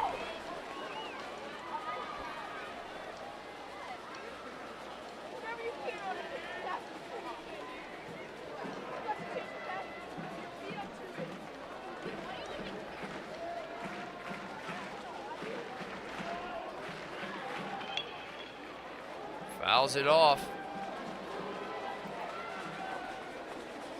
A big at bat here for DeLulo and the Dragons.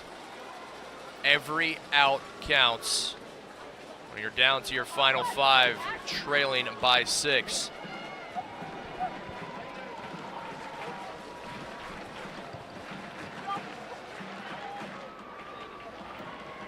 Ball 1.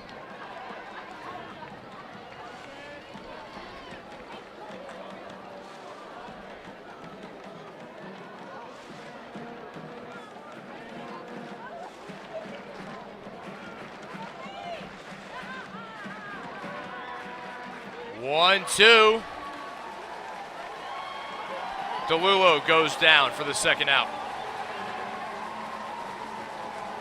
That's a costly strikeout right there. That second out is tough to swallow right there. You got a man on. You're trying to make something happen. Now there's going to be another change here, maybe a pinch hitter. Let's see.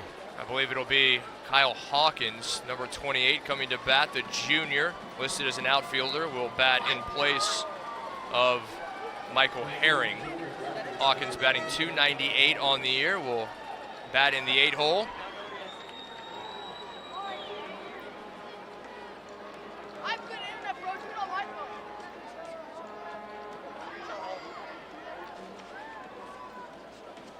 Two outs, runner at first. Time and, more importantly, outs of the essence for Round Rock.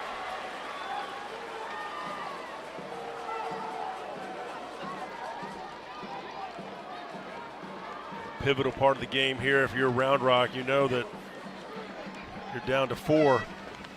Big cut. Hawkins down 0-2 in the count.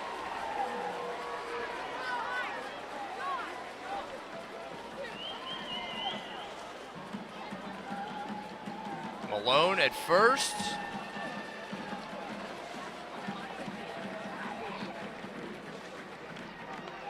In strike 3, Hawkins goes down looking to end the inning. The Reagan bench explodes all out of the dugout. High fives all the way around as they take a 7-1 lead into the final frame, the 7th inning.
To the 7th we go. A place in the 6A state finals on the line between Round Rock and San Antonio Reagan. The Rattlers lead the Dragons 7-1. They come up to bat. Part of the order 5, 6, and 7 due up for Reagan. Their second baseman Josh Colleen leads it off, looking to add to this 6-run lead before they turn their sights to the Deer Park Deer in tomorrow's 6A state final.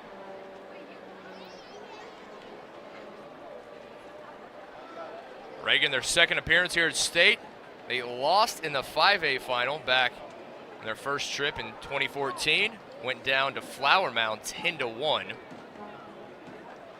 Hoping that this is the year they will bring the baseball state title back to Northwest San Antonio. 0-1 after Colleen fouls off the first pitch. He'll be followed by the catcher, Mac Papini, and the right fielder, Seth Morrow.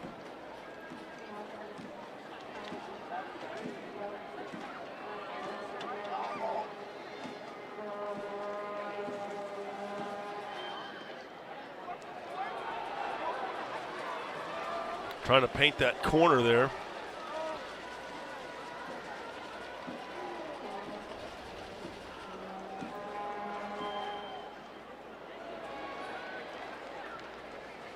Strike 1. Colleen unable to check it. Excuse me, strike 2 rather. 1-2 now the count.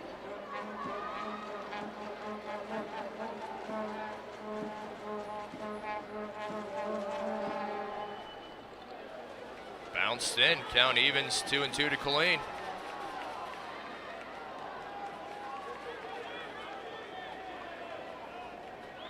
Luke Malone on the mound, the senior right-hander, record of 10-1 coming into the game. The third pitcher the Dragons have thrown today. Into right field, drops in front of Herring, a leadoff single for Killeen.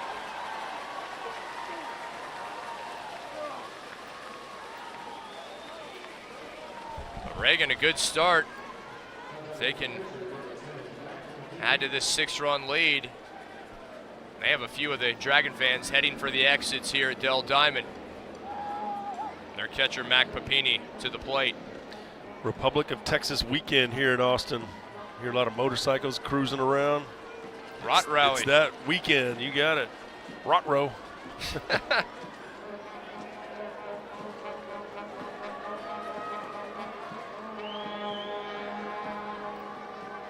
Papini shows bunt, sends it foul.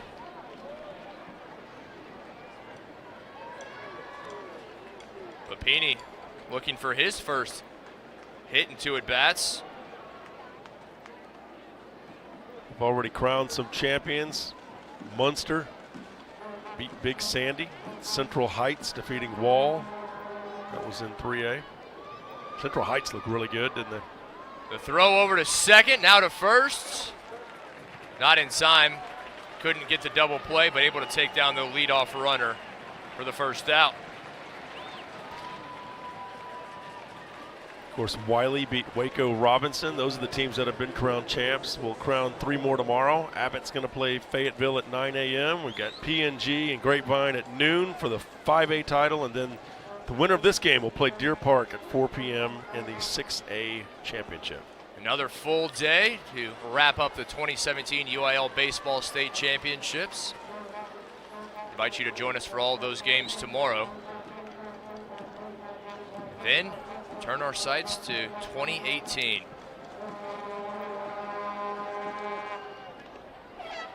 Morrow at the plate, a big cut from the right fielder, strike 1. Papini at first after the fielder's choice. Excuse me, Ellis, the pinch runner, coming in for Papini at first. Grant Ellis, the senior.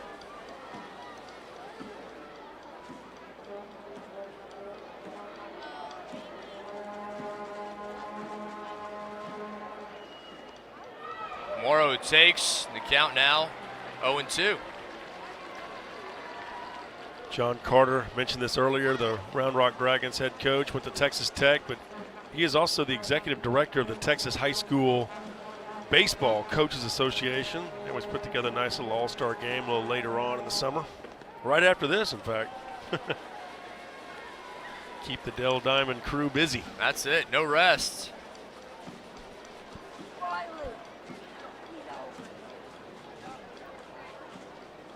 Before you know it, we'll have the Texas High School Coaches Association meetings coming up in July in Houston this year. The throw. Ball gets away. Shepperton unable to hold on, and Ellis is safe at second. Here's another look. Looked like he jarred the ball loose. Yeah, let's touch this. Yeah, and right as he was putting the tag on. Kind of slid in pretty hard there, almost by the bag, but that might have been the difference in jarring that ball loose. They will say Ellis is safe at second. Totally legal, fair play, no doubt. Morrow awaits the 2-2. Slow roller down to first. Telopoli. Just kind of sums it up, doesn't it? It really does. I was just about to say. I mean, I can't tell you it was a bad hop or anything like that, but, you know, Grant Miller over there thinking to himself, this has happened to my teammates here tonight when I was on the mound, and now it happens to me on first, you know.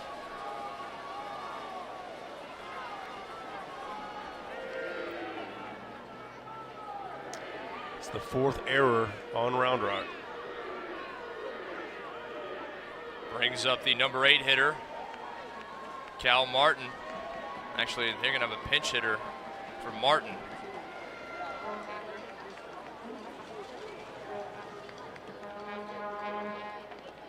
No, Martin at the plate. My apologies. The lone sophomore, lone underclassman in the Rattlers lineup. 0 of 2, looking for his first base hit. Runners on the corners, and just 1 out. Bunts it foul, 0-2 the count.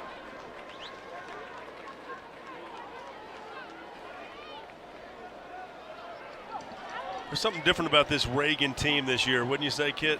There really is, and you and I were lucky enough to see it early in the season and went down to watch them play Roosevelt, called that game.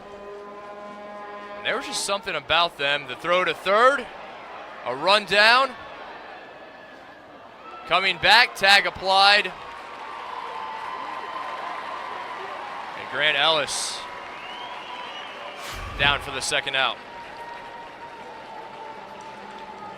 Check out the replay. Good move to third.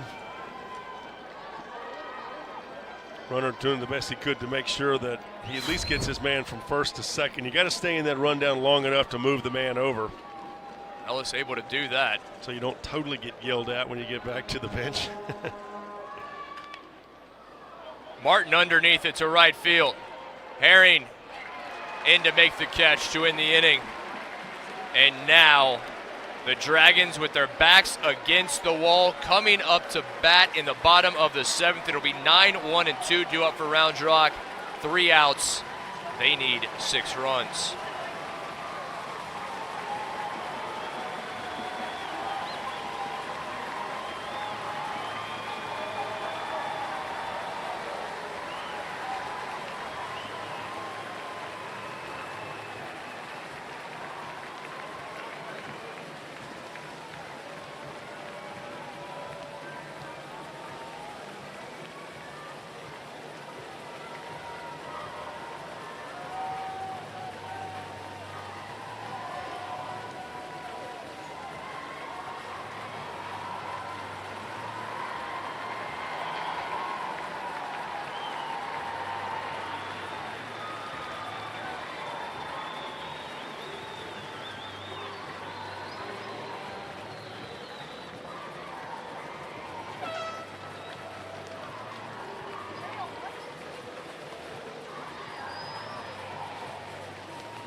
He will fall asleep anywhere.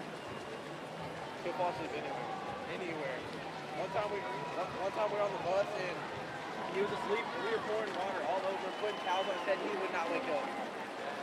We would not wake up. We had towels on him to the ceiling of the bus.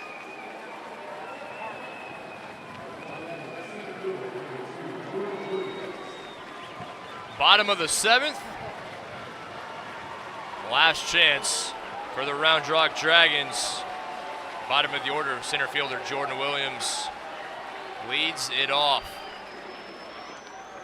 They have 3 outs. They need 6 runs to tie. Or it'll be San Antonio Reagan headed to face Deer Park in tomorrow's 6A state final. 1-1 the count to Williams. Singled in his first at bat. Flied out to center the last time he was up.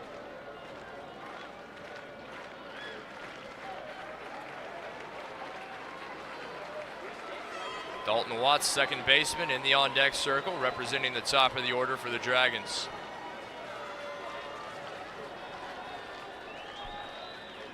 Two one, popped into the night sky, shallow left field. The left fielder comes in. Porter Brown had to call off Ramon Garza. Garza, the shortstop, almost collided, but pulled off at the very last second.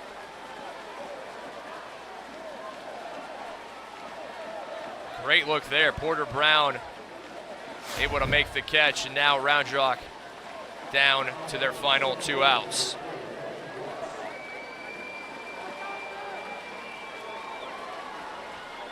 Well, Chance Chapman, I'll tell you what, when he was talking about his pitcher, Jake Hoggett, he said composure was one word that jumped out. He felt like he just had great composure on the mound, and he has certainly showed it. Very composed. The lefty with the fastball, curveball, slider, change, mixes them up well. Watts with a 2-0 count.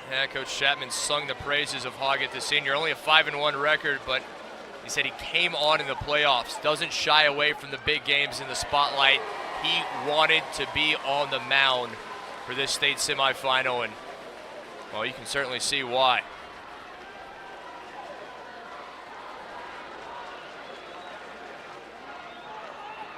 Three and one now, the count to Watts.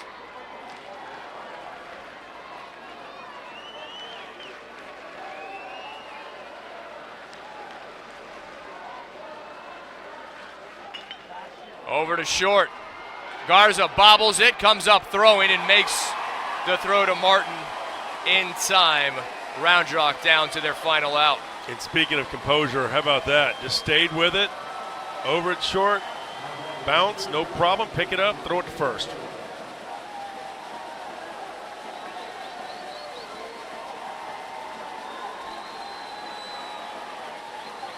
Third baseman, Jake Miller, the senior, comes to the plate, looking to extend the Dragons season at least another batter.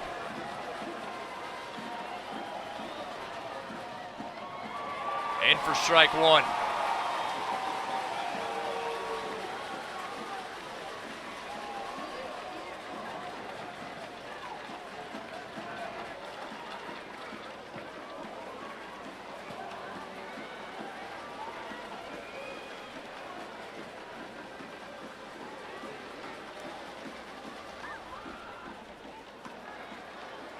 Now 1-1 the count.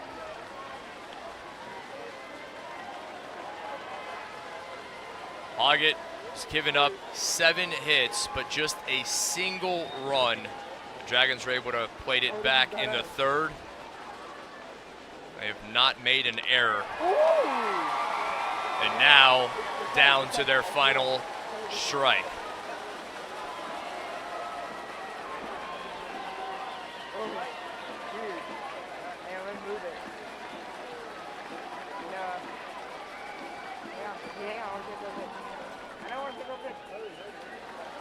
Low for ball 2. A lot of the Round Rock faithful still here trying to find a way to pull their Dragons back into this game. They're going to need a miracle at this point, but good to see their support.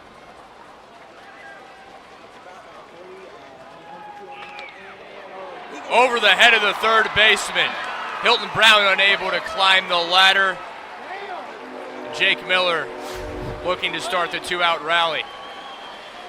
The train right on time here, perhaps, for Round Rock. Couldn't get here quick enough as far as they're concerned. They call that the rally train in these parts.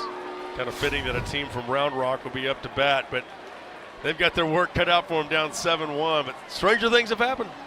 They have indeed. We talked about Moody Magic a while back. I'll tell you a quick story. 1991, I saw Moody come back from a game where they trailed Cal Allen. I think it was 8-1 in the last inning, and they came back and won it.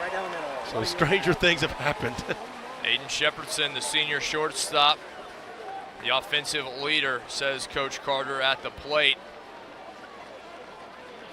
But Jake Hoggett is on the mound, and he's been in control of this one. Popped up, will stay in the infield. First baseman Martin there to make the catch. And Reagan is headed to the 6A state finals. 7-1 the final. Reagan over Round Rock. Great victory for Reagan. Twice now since 2014 that they've earned a trip to the championship game. They hope to have a better result this time around as they'll battle Deer Park for the championship in Class 6A. That's going to be a lot of fun at 4 o'clock in the afternoon. Don't forget, a full slate of games for you tomorrow. 9 a.m. our 1A final. At noon, the